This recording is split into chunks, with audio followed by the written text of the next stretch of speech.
రోమపత్రిక మొదటి అధ్యాయము 18 వచనం మరొకసారి మనం ధ్యానం చేసుకుందాం. చదవండి. రోమపత్రిక 1వ అధ్యాయము 18 వచనం. చదవాలి. దుర్నీతి చేత సత్యమును అడ్డగించు మనుషుల యొక్క సమస్త భక్తిహీనతల మీదను దుర్నీతి మీదను దేవుని కోపము పరలోకము నుండి బయలుపరచబడుచున్నది. ఆమేన్. చిన్న ప్రార్థన చేసుకుందాం.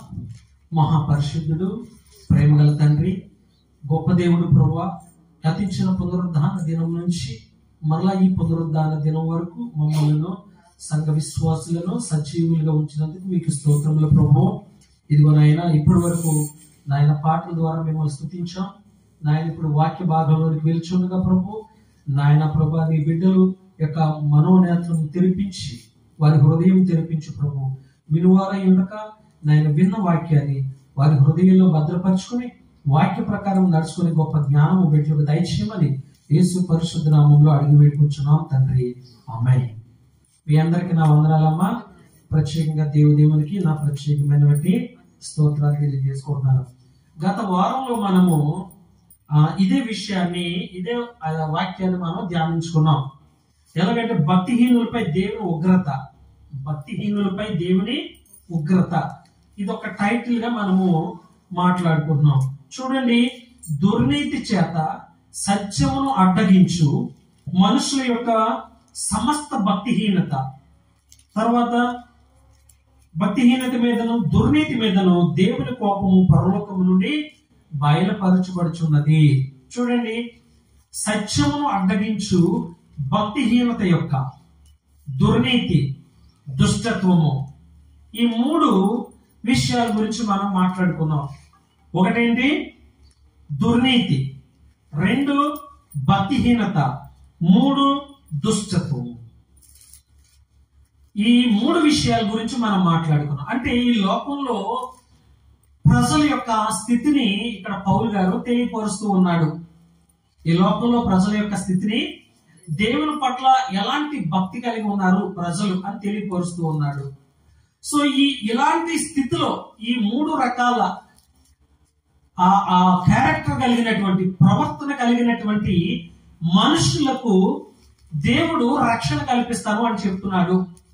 సో ఇలాంటి వారు ఈ క్యారెక్టర్ తో, ఈ ప్రవర్తనతో చనిపోవడం ఇష్టం లేదు దేవునికి. అందుకనే పరిశుద్ధాత్ముడు పౌలు గారి ద్వారా పలికించాడు. ఏంటంటే దుర్నీతి చేత. దుర్నీతి అంటే ఏంటి? మనము దుర్నీతి అనగా అవినీతి, అసత్యం అంటే నీతి లేకపోవడం. సో ఎలా మనం తెలుసుకుంటాం అవినీతి అంటే? మనము ఎలా అర్థం చేసుకోవాలి అవినీతి అంటే? చూడండి, ఒక ప్రభుత్వ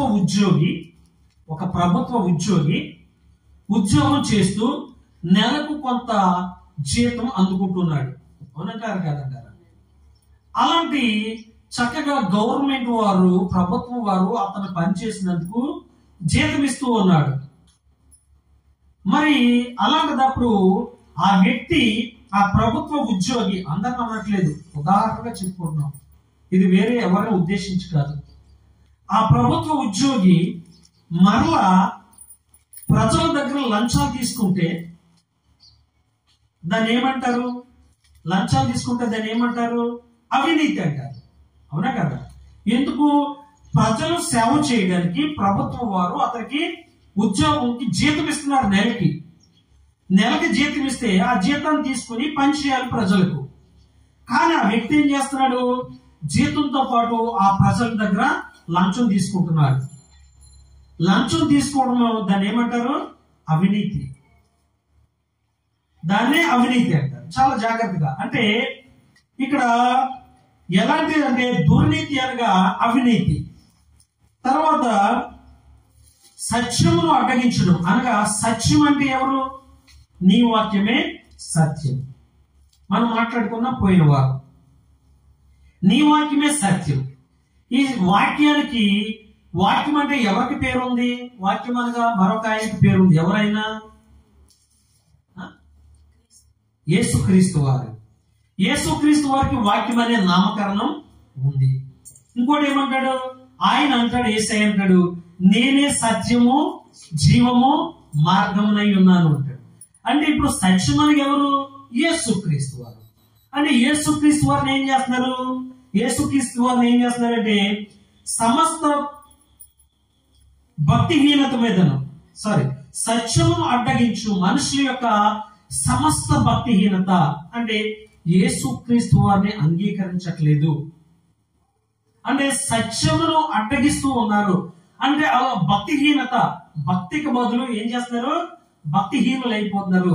అంటే దేవుని ఆశ్రయించవలసినటువంటి వారు లేదా దేవుని నమ్ముకోవలసినటువంటి వారు దేవుని ఆశ్రయించట్లేదు, దేవుణ్ణి నమ్ముకోవట్లేదు. కాబట్టి అలాంటి వారు దుర్నీతి, ఇప్పుడు మాట్లాడుకున్నాం నీతి దుర్నీతి. దేవుని నీతి ఈ లోక నీతికి చాలా వ్యత్యాసం ఉంది ప్రియులారా. ఇప్పుడు నీతి నిజాయితీ లేనటువంటి వాడు వీడు అంటారు. లోకంలో నీతి, వీడి దగ్గర నీతి లేదు, నిజాయితీ లేదు. అంటే ఏంటి? వాడి క్యారెక్టర్ లేదా వాడి ప్రవర్తన మంచిది కాదు, వీడిలో నీతి లేదు, నిజాయితీ లేదు అంటారు. దుర్నీతి పరుడు అంటాడు. అంటే ప్రజలను మోసగిస్తూ ఉంటాడు, లోకాన్ని మోసగిస్తూ ఉంటాడు, కనిపించే వారందరూ మోసగిస్తూ ఉంటాడు, కుటుంబంలో భార్యను మోసగిస్తాడు, బిడ్డలు మోసగిస్తాడు వీడి కోసం. సో ఇలాంటి వాళ్ళు ఏమంటారు? దుర్నీతి పరుడు. వారిలో నీతి లేదు. అంటే ఇలాంటి వారు ఎవరు వాళ్ళంటే మొదట దుర్నీతి, రెండు సత్యమును అడ్డగించు అంటే భక్తిహీనులు, దేవుని ఆశ్రయించిన వారు. అలాగే ఇప్పుడు తర్వాత దుర్నీతి, నీతి న్యాయం యథార్థత లేనటువంటి వారు. ఇలాంటి వారి మీదకి దేవుని యొక్క ఉగ్రత, పరలోకం నుంచి దేవుని కోపము ఏం చేస్తుంది? బయలుపరచబడుచున్నది అంటున్నాడు. చాలా జాగ్రత్తగా మనం గమనించాలి ప్రియులారా. బయలుపరచబడుచున్నది అంటే దేవుడు తీర్పు తీర్చబోతున్నాడు. ఈ తీర్పు దినములో ఈ దుర్నీతి పరులు, సత్యాన్ని అడ్డగించి భక్తిహీనులు, తర్వాత అవినీతి పరులు, దుష్టత్వం కలిగినటువంటి వారు, ఇలాంటి ప్రజలకు దేవుడు తీర్పు తీర్చబోతున్నాడట. కాబట్టి ఈ తీర్పులోనికి ఇలాంటి వారిని తీర్పులోకి రాకుండా రక్షించగలవలసినటువంటి బాధ్యత మనకి ఉంది అంటున్నాడు. నమ్మిన వాళ్ళందరూ దేవుని స్తోత్రం చెప్తాం. ఆమేన్. కాబట్టి ప్రియులారా, ఇలాంటి వారిని మనం ఏం చేయాలి? రక్షించగలగాలి. ఇలాంటి వారిని అందరినీ రక్షణలోకి నడిపించాలి, సత్యమును గురించి వారికి తెలియపరచాలి. ఇది మన కర్తవ్యము. అందుకనే పౌలు గారి ద్వారా దేవుడు, పరిశుద్ధాత్మ దేవుడు ఈ విధంగా రాయించడం జరిగింది ప్రియులారా. అవునా కదా? పోయిన వారంలో మనం మాట్లాడుకున్నాం. ఎవరు? నినివే ప్రజలు.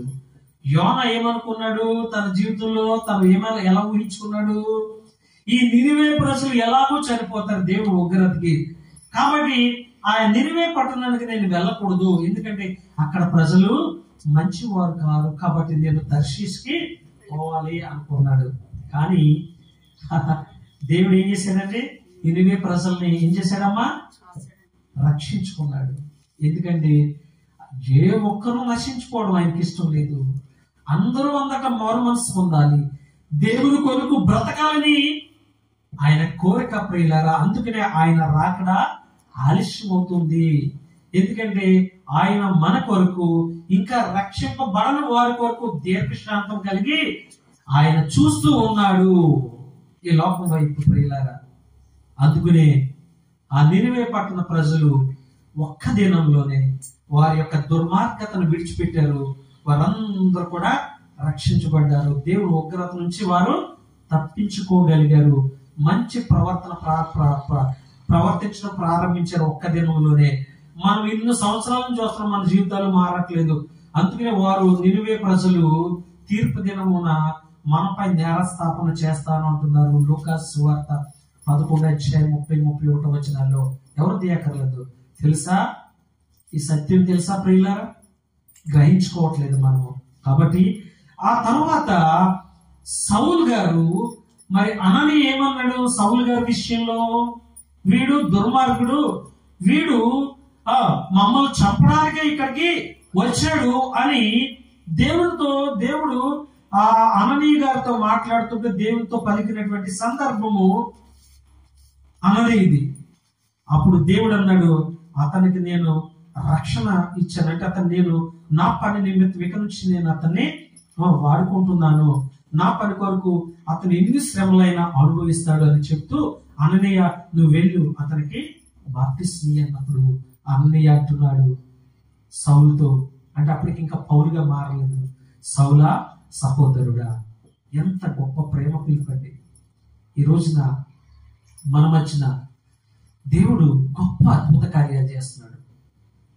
రక్షణ లేనటువంటి వారికి రక్షణ ఇస్తున్నాడు, చనిపోతున్నటువంటి వారిని బ్రతికిస్తూ ఉన్నాడు, అనారోగ్యంతో బాధపడుతున్న వారికి స్వస్థత ఇస్తూ ఉన్నాడు.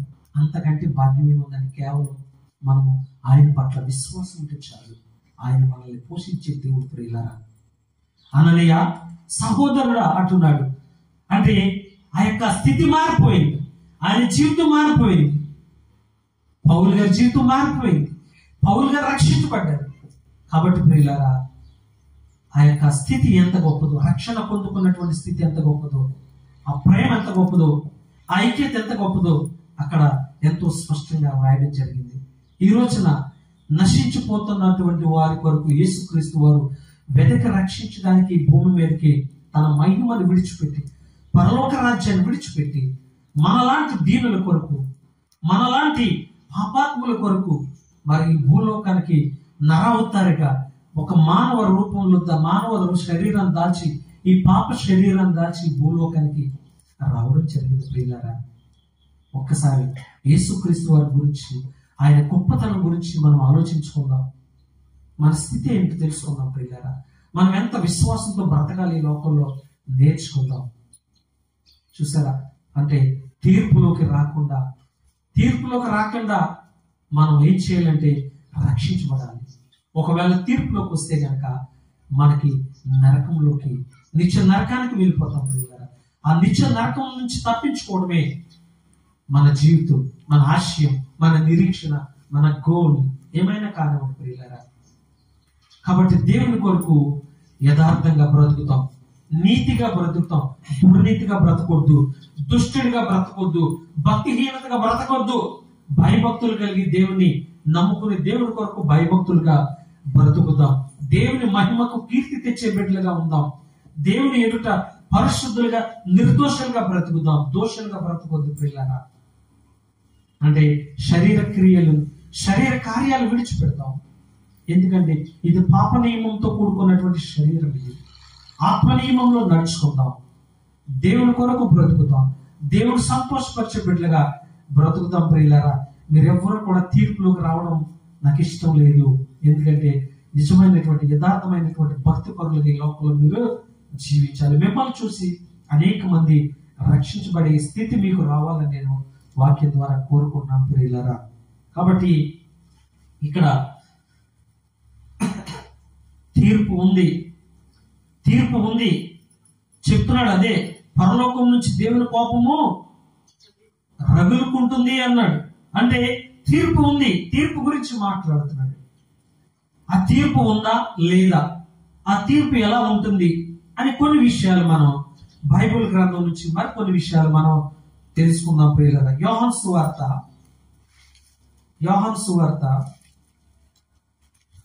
3వ అధ్యాయము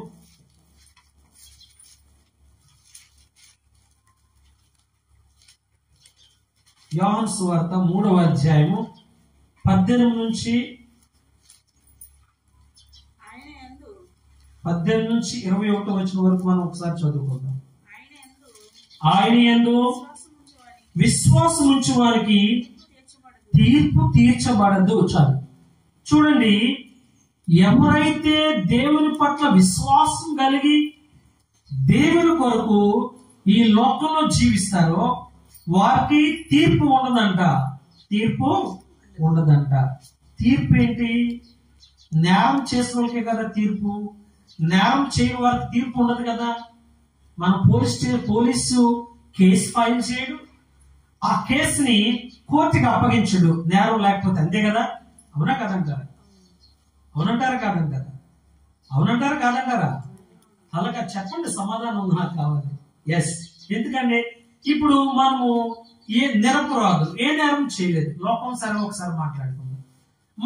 మన దగ్గరికి పోలీసు ఎందుకు వస్తాడు? మనల్ని ఎందుకు అరెస్ట్ చేస్తాడు? మరి అరెస్ట్ చేసి కోర్టుకి ఎందుకు సబ్మిట్ చేస్తాడు? లేదు కదా? లేదు. ఇవన్నీ మనకి తీర్పు, జడ్జి మనకి తీర్పు ఎందుకు చేస్తాడు?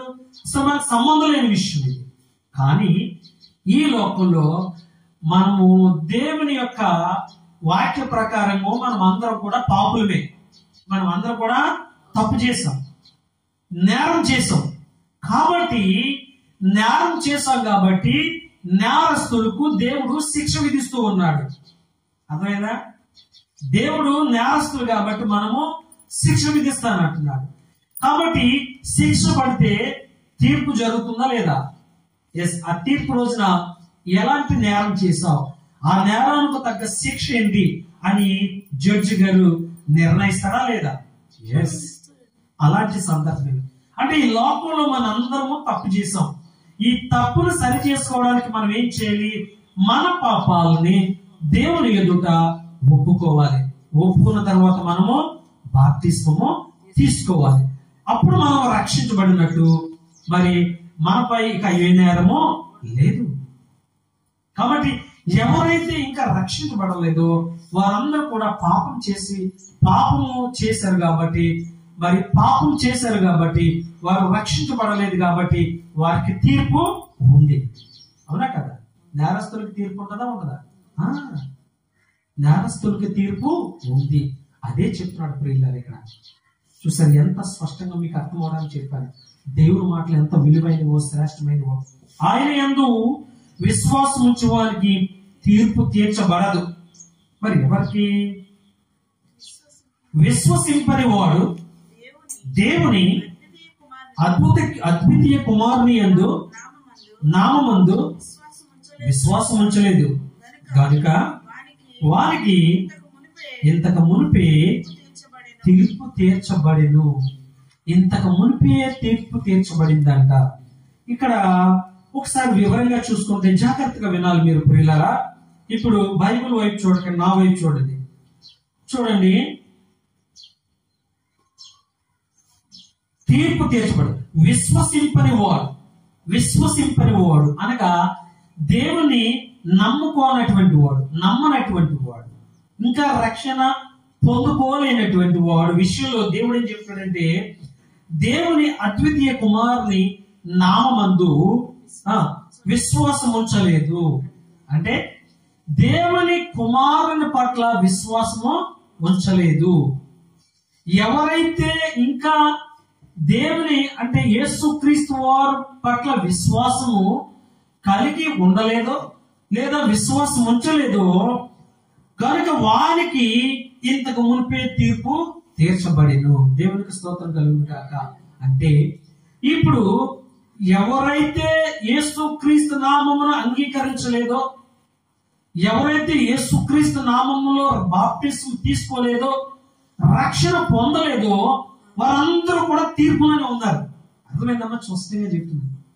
ఇక ఆల్రెడీ తీర్పు అయిపోయింది. వాళ్ళు ఇంకా తీర్పులోనే, వాళ్ళకి తీర్పు అయిపోయింది. అంటే డైరెక్ట్ గా యేసుక్రీస్తును అంగీకరించకుండా, యేసుక్రీస్తును విశ్వసించకుండా బాప్టిస్మం యేసుక్రీస్తు నామములో తండ్రి కుమార్ యేసుక్రీస్తు నామములో కావచ్చు, తండ్రి కుమార పరిశుద్ధాత్మ నామంలో కూడా బాప్టిస్మము తీసుకోవాలి. ఒకవేళ తీసుకోకపోతే వారికి ఆల్రెడీ తీర్పు జరిగిపోయింది. వారు మరణిస్తే డైరెక్ట్ గా నరకానికి వెళ్ళిపోతారని చాలా స్పష్టంగా ఇక్కడ రాయబడింది. అర్థమవుతుందా మీకు నేనేం చెప్పాను? నమ్మి బాప్టిజం తీసుకున్న వాడికి తీర్పు లేదు. ఇక అసలు రక్షణ పొందుకోకపోతే, యేసుక్రీస్తు వారిని అంగీకరించకుండా రక్షణ అంటే బాప్టిజం తీసుకోకుండా రక్షణ లేకపోతే వాళ్ళకి ఆల్రెడీ తీర్పులో అయిపోయింది. తీర్పు అయిపోయిందంటే వాళ్ళు ఇంకా చావుగానే నరకానికి వెళ్ళిపోతారంట. తీర్పు పునరుద్ధానంలోకి వెళ్ళిపోతారంట. మనము రక్షణ పునరుద్ధానంలోకి వెళ్ళిపోతాం. ఎంత గొప్ప విషయాలు మాట్లాడుతున్నాడు. ఇంకేం చెప్తున్నాడు? 19. ఆ తీర్పు ఇదే, ఆ తీర్పు ఇదే. ఏంటది? ఇదే అంటే ఏంటి అది అని మనం ఆలోచించాలి. ఏంటది అని ఆలోచిస్తే, వెలుగు లోకమునకు వచ్చేది గాని, వెలుగు అంటే ఎవరు? యేసుక్రీస్తు వారు. యోహాను సువార్త మొదటి అధ్యాయంలో ఆయన 1, 2, 3, 4 ఆ తర్వాత 14వ వచనంలో కూడా చాలా శరీరధారి లోకంలోకి వచ్చాడు. కానీ మనుషులు యేసుక్రీస్తునే నేటికి అంగీకరించట్లేదని చాలా స్పష్టంగా చెప్తాడు. వెలుగు అనగా యేసుక్రీస్తు. వెలుగు లోకంలోకి నీకు వచ్చేవి కానీ తమ క్రియలు చెడ్డమైనందున మనుషులు వెలుగును ప్రేమింపగా చీకటిని ప్రేమించి, చీకటి అనగా పాపక్రియలు, దేవుని విశ్వసించకపోవడం, యేసుక్రీస్తుని అంగీకరించకపోవడం. ఆయన ఈ లోకానికి వచ్చాడు, నరవతారిగా వచ్చాడు. కానీ యేసుక్రీస్తు నేనే సత్యము, జీవము, మార్గమునై ఉన్నానంటే కూడా ఎవరు నమ్మట్లేదు ప్రియులారా. కానీ వెలుగును ప్రేమించట్లేదు, యేసును ప్రేమించట్లేదు. కానీ ఎవరు ప్రేమిస్తున్నారు? పాపాన్ని ప్రేమిస్తున్నారు, చీకటిని ప్రేమిస్తున్నారు. చీకటికి సాదృశ్యము పాపము, శరీర కార్యాలని వారికి వారు ప్రేమించుకుంటున్నారు, శరీర కోరికలు ప్రేమిస్తూ ఉన్నారు ఈ లోకంలో ప్రియులారా. చాలా జాగ్రత్తగా ఉండాలి. అందుకని దేవుని యొక్క తీర్పులోకి రాకుండా మనం ఏం చేయాలి? మనలో ఉన్న ఇంకా మన కుటుంబ సభ్యులు ఎవరైనా మిగిలిపోయినా, మన బంధువులలో ఎవరైనా మిగిలిపోయినా, మన స్నేహితులలో ఎవరైనా మిగిలిపోయినా, ఇరుగు పొరుగు వారు ఎవరైనా మిగిలిపోయినా వారిని రక్షించవలసినటువంటి బాధ్యత నాపై, రక్షింపబడిన విశ్వాసులుగా మీపై కూడా ఉంది. మన సంసార జీవితమే సరిపోతుంది. అది పురుక్కొని ఇది పురుక్కొని, అది తడుక్కొని ఇది తడుక్కొని రోజు గడిచిపోతుంది. ఇక దేవుని మాటలు ఇంకెప్పుడు చెప్తాము? ఇంకెప్పుడు వెళ్తాము? ఇంకెప్పుడు సమయం ఉంటుంది మనకి? చాలా మంది స్త్రీలండి వారు సంఘంలో ఎంత కష్టపడి పనిచేస్తారండి. ఎంతో మందిని వాళ్ళు సంఘానికి తీసుకొస్తారండి. చాలా ఆ విషయంలో నేను చాలా సంతోషిస్తాను. ఎంత గొప్ప ధన్యత. మరి మీరెందుకు అలా ఉండరు? దేవుడు మీకు న్యాయం చేయట్లేదా? అసలు మనం ఇంకా సజీవులుగా ఉంటున్నా దేవుని గొప్ప కృప. మనం ఉన్నాం కాబట్టి ఈ రోజున మనం అన్ని చూడగలుగుతున్నాం, తినగలుగుతున్నాం, ప్రార్థనకు రాగలుగుతున్నాం. ఇంకెంతకంటే కృప ఏంటమ్మా? ఎంతో మంది చిన్న పిల్లలు చిన్న వయసులోనే మరణిస్తూ ఉన్నారు. ఆ కుటుంబాల్లో ఘోష, ఆ కుటుంబాల్లో దుఃఖం, ఆ కుటుంబంలో వారు పడుతున్న శ్రమలు ఊహకు అందనటువంటివి. అట్టి శ్రమలు మన శత్రువు కూడా రాకూడదని మనం ప్రార్థించాలి ప్రియులారా. మరి మనకి దేవుడు ఇంత చక్కగా బ్రతికించినప్పుడు ఎందుకు దేవుని కొరకు మనము పనిచేయట్లేదు? ఎందుకు నశించిపోతున్న వారిని మనం కూడా వాక్యం ద్వారా బ్రతికించట్లేదు? మందిరానికి ఎందుకు తీసుకురాకూడదు? ఒకవేళ ఇంతవరకు మీకు తెలియకపోతే ఇక నుంచి చేయండి. దేవుని కొరకు కష్టపడండి. దేవుని కార్యాలు చేస్తే దేవుని మీకు కార్యాలు చేస్తాడు. సిఫ్రా పూయ ఏం చేశారు? ఇశ్రాయేల్ స్త్రీలకు పురుడు పోసేవారు. పిల్లలు పుట్టినప్పుడు దగ్గరుండి వారెందుకు చూసుకునేవారు. ఒక రోజున ఫారో రాజు ఇదిగో ఇశ్రాయేల్ స్త్రీలకు హెబ్రీ స్త్రీలకు మగ పిల్లడు పుడితే చంపేసేయండి అని ఆజ్ఞ ఇచ్చాడు. కానీ భయపడ్డారా? రాజాజ్ఞకి భయపడాలి. కానీ భయపడ్డారా? ఎవరికి భయపడ్డారు? జీవం గల దేవునికి భయపడ్డారు. దేవునికి స్తోత్రం కలుగును. కాబట్టి దేవునికి భయపడి ఆ పురుషులు పుట్టిన మగపిల్లలందరినీ కూడా చంపలేదు. ఏంటి మీరు ఎలా చేశారండి? ఇదిగో మేము దగ్గర కాన్పుపేటలకు వెళ్ళేటప్పటికి వారు కనేస్తున్నారు. వాళ్ళు చాలా చురుకైనటువంటి స్త్రీలు అని చెప్తే దేవుడు వాళ్ళని ఎంతగానో ఆ స్త్రీలు ఇద్దరిని ఆశీర్వదించాడు. వాళ్ళ వంశాన్ని ఆశీర్వదించాడు. ఏం చేశారు? వాళ్ళు దేవుని కొరకు పనిచేశారు కాబట్టి వాళ్ళు ఆశీర్వదించబడ్డారు. మీరు మీ పులుకులాగా సరిపోతుంది. అయ్యయ్యో, ఆలోచిస్తుంటే చాలా బాధేస్తుంది ప్రియులారా. ఎస్, సంసారం జీవితంలో మన పనులు చేసుకోవాలి. వెంటనే వేగంగా చురుగ్గా మీరు పనులు ముగించుకుని దేవుని కొరకు ఒక ఆత్మను రక్షించాలని ఆలోచన మీరు చేస్తే దేవుడు అద్భుతంగా మిమ్మల్ని వాడుకుంటాడు. దేవుడికి స్తోత్రం. నమ్మిన వాళ్ళందరూ దేవుడి స్తోత్రం చేద్దాం. ఎస్, మేము ముందుకు వెళ్ళిపోతాం. క్షమించాలి. ఆ తీర్పు ఇదే, వెలుగు లోకములోనికి వచ్చును గాని తమ క్రియలు చెడ్డమైనందున మనుషులు వెలుగును ప్రేమింపక చీకటినే ప్రేమించిరి. చూసారా, వాళ్ళకి చెప్పాలి మరి. ఏ ఒక్కరిని నశించుకోవడం దేవుడికి ఇష్టం లేదు. మనం రక్షించాలి ప్రియులారా. అయితే దుష్కార్యము చేయు ప్రతి వాడు వెలుగును ద్వేషించును. అది అసలు విషయం. అది ఎవరైతే చెడ్డ కార్యాలు ప్రేమిస్తాడో వాడు దేవుడి దగ్గరికి రాడు. ఎందుకంటే వదులుకోవాలి. అయ్యి బాబు, ఈ సుఖభోగ భాగ్యాలు వదులుకుంటే ఎలాగా? రేపు పొద్దున సంక్రాంతి అవుతుంది, కోడి పందాలకి వెళ్ళకపోతే ఎలాగా? మా పాస్టర్ గారు ఏమో ఎన్ని వదులుకుంటారా అన్నాడు. అయ్యి బాబు, సంవత్సరం ఒకసారి వచ్చే పండగ, ఆ సంతోషము, చక్కగా పేకాడుకోవాలి, స్నేహితులందరూ కలిసి ఏంటంటే మందు తాగాలి, కోడి పందాలు తేవాలి, తర్వాత ఆ కాజు కోడి తెచ్చుకుని వండుకు తినాలి. అమ్మో, ఇవన్నీ మిస్ అయిపోతాం కదా, కుదరదంటూ ఏం చేస్తున్నారు? శరీర కోరికలకు లోనైపోయి దేవుని దగ్గరికి రావట్లేదు ప్రియులారా. ఎస్, నిజం అది. అవును, నిజం. అందుకనే అంటున్నాడు, దుష్కార్యము చేయు ప్రతి వాడు వెలుగును ద్వేషించుడు. అనగా క్రీస్తును ద్వేషిస్తాడు, దేవుని ద్వేషిస్తాడు, దేవుని దగ్గరికి రాడు. తర్వాత తమ క్రియలు దుష్క్రియలు, అనగా చెడ్డ క్రియలు. చెడ్డ క్రియలు గనుక దుష్క్రియలుగా కనబడకుండానట్లు వెలుగునొద్దకు రాడు. దుష్క్రియలు కనబడకుండానట్లు దేవుని దగ్గరికి రాడు. ఎందుకంటే ఈ లోకాన్ని ప్రేమిస్తాడు. లోతు భార్య అలాగే చేసింది, లోకం వైపు చూసింది కాబట్టి ఆమె ఉప్పు స్తంభం అయిపోయింది. ఎవరైతే ఈ లోకం వైపు చూసి జీవిస్తారో వారే దుష్టులు అంటున్నాడు. వారు దేవుని ప్రేమించరంట, దేవుని ఆశ్రయించరంట, దేవుని నమ్ముకోరంట. అలాంటి వారికి తీర్పు ఉందంట ప్రియులారా. అలాంటి వారికి తీర్పు ఆల్రెడీ జరిగిపోయిందంట. వాడు మరణించగానే నరకానికి వెళ్ళిపోతాడంట. అయ్యో ఎంత బాధ, అయ్యో ఎంత దుఃఖం, ఎంత బాధ, ఎంత దుఃఖం, ఎంత శ్రమ.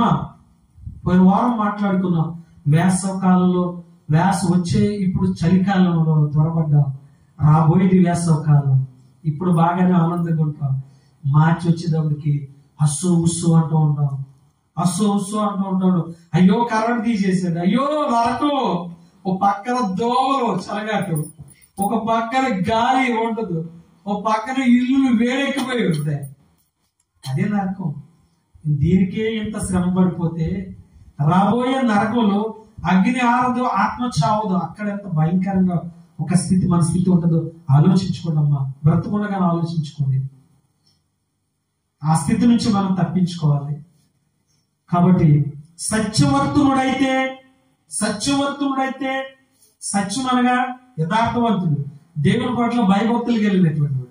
యేసు అంటాడు, నేనే సత్యము జీవము మార్గమునై ఉన్నాను అంటాడు. అంటే ఎవరైతే దేవుని ఆశ్రయిస్తారో వాళ్ళంటి వారందరూ కూడా సత్యవర్తులు. అబద్ధాలు ఆడేస్తున్నారు మరి. ఇక ఆడకండి, మోసం చేయకండి ఎవరిని. దుష్టుల్లోకి వెళ్ళిపోతాం. చాలా మంది రక్షించబడ్డాం కదా, బాప్టిస్ట్ తీసుకున్నాం కదా అనుకుంటారు. ఆ వాక్యం కూడా చెప్పాను కదా మనం, అవునా? క్రీస్తు యేసునందు ఉన్న వారికి ఏ శిక్ష విధియో లేదు.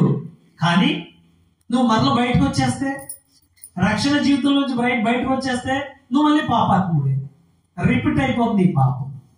సో అలాంటి వాడు ఇంకా వెలుగులోకి రాడు, అలాంటి వాడికి ఇంకా బ్రతుకు లేదని చెప్తున్నాడు.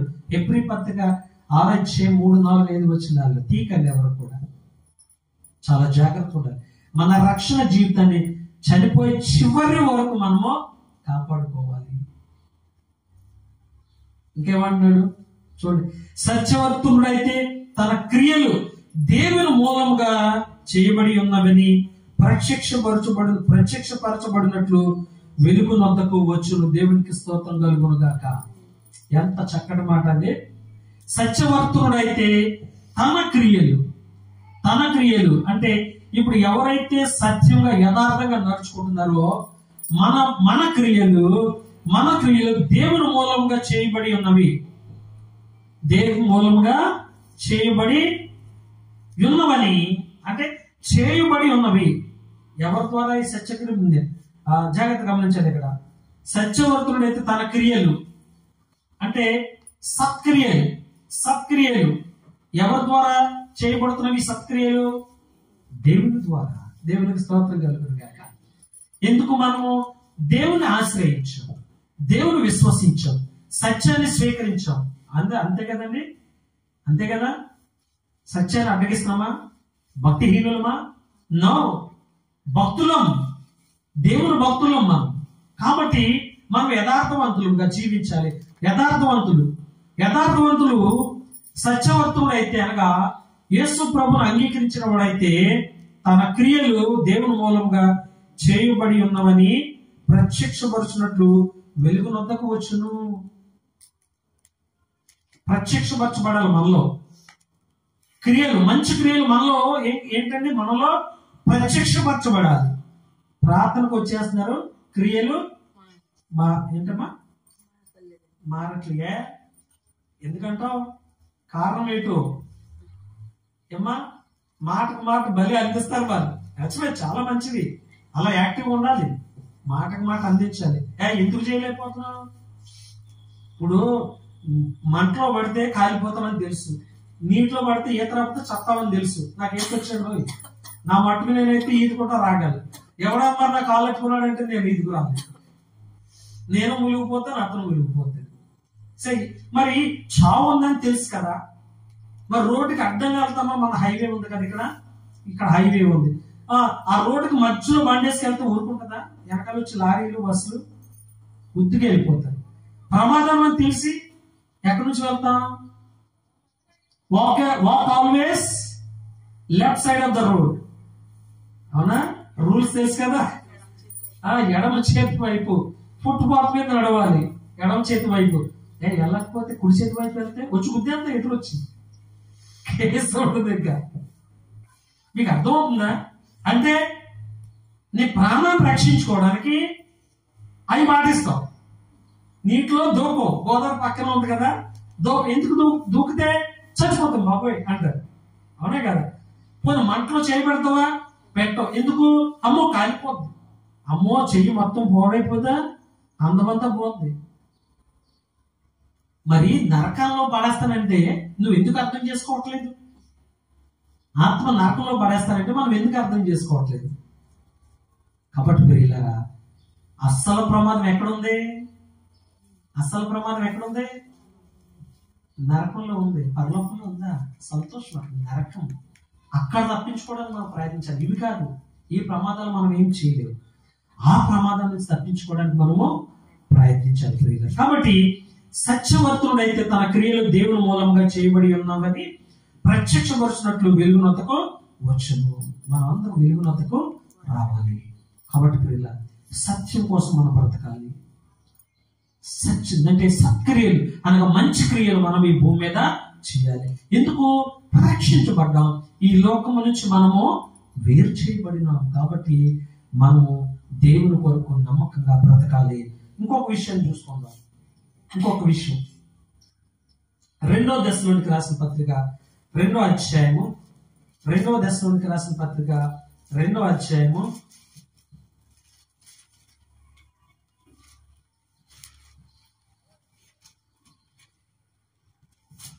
10-11 వచనాలు చదువుకుందాం. దుర్నీతిని పుట్టించు, సమస్త మోసముతోను నశించుచున్న వారిలో సాతాను కనపరచు బలమును అనుసరించి ఉండును. ఇందుచేత సత్యమును నమ్మక దుర్నీతి యందు అభిలాష గల వారందరూ శిక్షావిధి పొందుటకై అబద్ధమును నమ్మునట్లు మోసం చేయు శక్తిని దేవుడు వారికి పంపుచున్నాడు. చూసారా? జాగ్రత్తగా గమనించాలి ప్రియులారా. ఇక్కడ ఈ వచనాన్ని కూడా మనం ధ్యానించుకుంటే, దుర్నీతి అంటే నీతి లేనటువంటి వారు, అవినీతి పరులు. అర్థమైందమ్మా? అవినీతి పరులు. ఈ లోకంలో దుర్నీతిని ప్రేమిస్తారు, నీతిని ప్రేమించలేనటువంటి వారు మనుషులు.